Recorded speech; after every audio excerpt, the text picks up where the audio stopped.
Hey guys, Deanna here, Diesel Lifts. One thing that I wanted to talk about this week that I was working with some of my clients is squat form and the difference between sitting down versus sitting back in the squat. And it seems like such a small difference in a cue can make a really big impact in your bar path, your forward knee travel or lack thereof, and then also the way that your hips will shift in order to keep the bar over midfoot. So I want to show you two videos. The first is going to be an example of someone who's sitting down.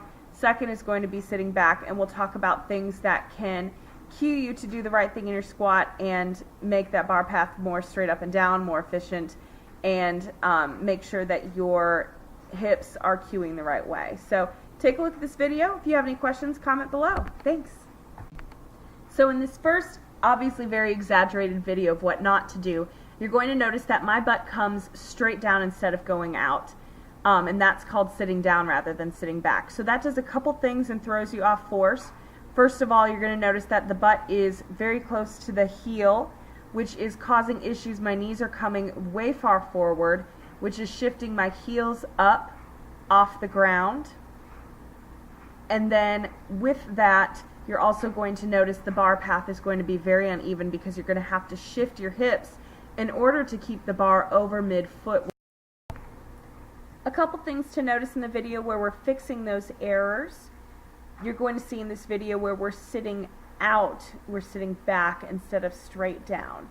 So the rear is going to track much further behind the heels, which in turn is going to make sure that my knees are staying much closer to my toes rather than having that excessive forward knee travel.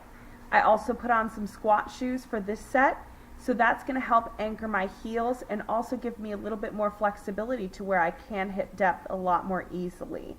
Last but not least, all of these changes are going to make a straight bar path, and it's going to track straight up and down over midfoot rather than having to shift my hips in order to keep it there.